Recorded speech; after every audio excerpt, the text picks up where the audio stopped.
Continuamos nuestro estudio del libro de los Hechos y hoy comenzamos a leer el capítulo 11. La Biblia dice: en toda la región de Judea se supo que también los que no eran judíos habían recibido el mensaje de Dios. Así que cuando Pedro regresó a Jerusalén, los apóstoles y los seguidores judíos se pusieron a discutir con él y le reclamaron: tú entraste en la casa de gente que no es judía y hasta comiste con ellos. ¿En serio? ¿Ese era su enojo? Acababa de convertirse toda una familia y hasta se habían bautizado. Y en lugar de alegrarse con ellos por las poderosas cosas que solo Dios había hecho, le reclaman a Pedro por meterse a la casa equivocada y pasar tiempo con personas que no encajaban con ellos. Entiendo perfectamente la reacción de estos seguidores de Jesús. Yo ya estuve ahí. Lo que pasó en la casa de Cornelio era algo que se salía completamente de lo que estaban acostumbrados a hacer y lo que estaban acostumbrados a ver en aquella comunidad de fe. El problema evidentemente no es con el mensaje. Todos los seguidores de Jesús estamos de acuerdo en que se tiene que evangelizar y discipular. El problema comienza en la práctica. Aunque deberían ser para todos las buenas noticias del Evangelio, pareciera que vamos escogiendo quién sí debería o quién no debería escucharlas o cómo deberían ser compartidas estas noticias. Es evidente que en la comunidad horizontal estamos viviendo la encomienda de Jesús un tanto diferente a como los demás lo han estado haciendo por años. He escuchado decir que hacer la iglesia en tu casa le quita lo santo a las reuniones que deberían ser en un templo, o que le quita compromiso al cristiano al no poder ejercitar los dones de servicio en las reuniones, o peor aún, que estamos haciendo algo santo en la casa de los paganos.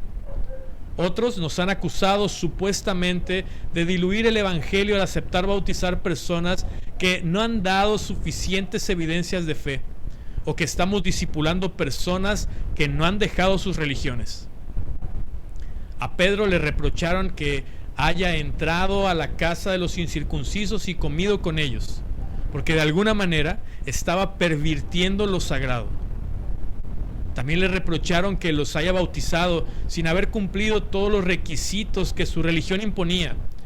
Ya habían bautizado a un extranjero cuando Felipe bautizó al eunuco, pero este era alguien que se había convertido al judaísmo previamente. En cambio, Cornelio ni su familia habían sido circuncidados.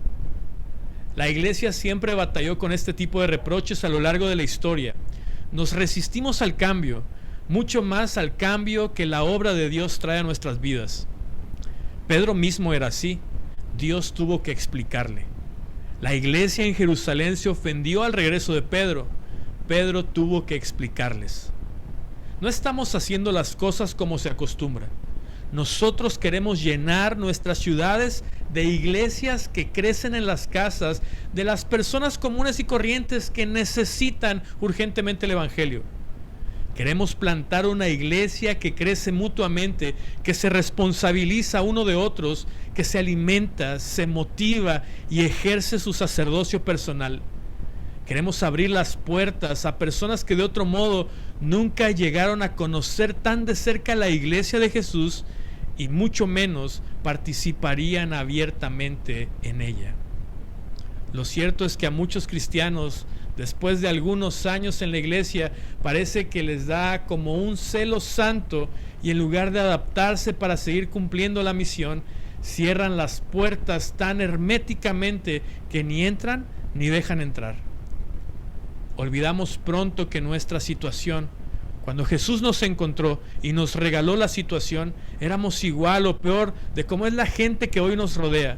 Y aún así Dios nos mostró su amor en Jesús para hacernos salvos a través de solo la fe en su Hijo. Piensa en alguien de tu familia, o en un compañero de trabajo o de la escuela, o en un amigo.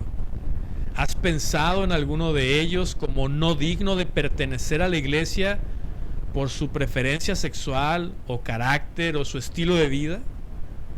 ¿Alguna vez has pensado que el arrepentimiento de alguien es falso? ¿Has sentido que no merecía a alguien ser bautizado? ¿Crees que primero debe la gente demostrar que se ha unido a nuestra religión para poder ser discipulada? A muchos de nosotros como cristianos nos cuesta creer que los que llamamos paganos puedan llegar a ser como nosotros. Dios no tiene prisa y a su hora se conseguirá el objetivo que Dios ha trazado para la salvación. Es el Espíritu Santo el que se ha encargado de ir despertando de poco a poco nuestros sentidos, como le sucedió a Pedro para aceptar la salvación de Cornelio. La solución de Pedro fue sencilla. Ante el reclamo, tan solo se dedica a hacerles ver cómo Dios ha estado guiando cada situación y que no hacer la misión solo por prejuicios religiosos hubiera sido no obedecer a Dios. Si Pedro tuvo la oportunidad de explicarse, dame la oportunidad a mí. Este es un tiempo donde estamos construyendo juntos una nueva comunidad de fe a través de la iglesia en tu casa. Y en este tiempo hemos visto cómo Dios ha estado haciendo grandes cosas en medio de nosotros. Como comunidad hemos estado pendientes de muchas personas enfermas. Dios nos sacó del templo y nos colocó de manera estratégica para acompañar y orar y en la mayoría de los casos ungir con aceite a los enfermos. Y hemos sido testigos de milagros de Dios al ver sanados a los enfermos. La iglesia no cerró sus puertas a ningún enfermo, al contrario, estuvimos más presentes. En medio de la crisis emocional y el miedo de las difíciles circunstancias, hemos sido testigos de cómo la gente ha puesto su confianza en Jesús, y el milagro más grande es que esa gente ha sido nuestra familia y amigos más cercanos. Y hemos bautizado a algunos de ellos que han puesto su confianza en Dios para así obedecer el Evangelio. En la iglesia en tu casa, Dios nos ha dado la oportunidad de ver cómo personas que en el pasado se habían negado a asistir a nuestro templo, ya sea porque profesan una religión diferente o porque no se sentían a gusto visitándonos, han sido tocados por el Espíritu Santo y ahora asisten fielmente a escuchar el mensaje del Evangelio a nuestras casas. Nos hemos comprometido en oración por personas que ni siquiera conocemos en persona, pero que pidieron oración a la comunidad por un milagro y Dios lo ha hecho. Gente que antes ni el nombre de la Biblia quería escuchar mencionar y ahora, gracias a Dios, siguen diariamente la lectura de la agenda devocional junto con nosotros. Vidas que poco a poco o mucho a mucho siguen siendo transformadas por la obra del Espíritu, que han dejado sus vicios atrás, que ahora han podido perdonar, que han logrado vencer sus deudas, que tienen esperanza segura en Cristo, pero sobre todo que Dios está otorgando arrepentimiento y fe a personas que ni nos imaginábamos que podían seguir a Jesús.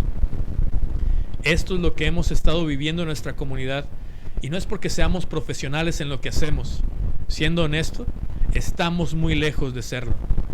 Todo esto ha sucedido por la pura misericordia de Dios, que no hace acepción de personas, sino que su deseo es que todos vengan al arrepentimiento. Para los seguidores de Jesús que estaban en Jerusalén, la explicación de Pedro fue clara y no hubo más que pelear. El versículo 18 dice: cuando los hermanos judíos oyeron esto, dejaron de discutir y se pusieron a alabar a Dios y decían muy admirados: así que también a los que no son judíos Dios les ha permitido arrepentirse y tener vida eterna. Dios está llamando hoy a vivir la vida abundante a muchos en nuestra familia y nuestros amigos. Podrían no llenar todos los requisitos de santidad o de moral o de carácter en este momento, pero creo que en algo sí estamos de acuerdo. Ellos necesitan tanto a Dios como nosotros lo necesitamos. Gocémonos de que también a ellos Dios quiere salvarlos. Hagamos iglesia en tu casa para ver cómo esto sucede. Aquí debajo te dejo unas preguntas para comentar. Coméntalas con tu familia y tus amigos. Así aprenderemos más de Jesús. Nos vemos el siguiente episodio.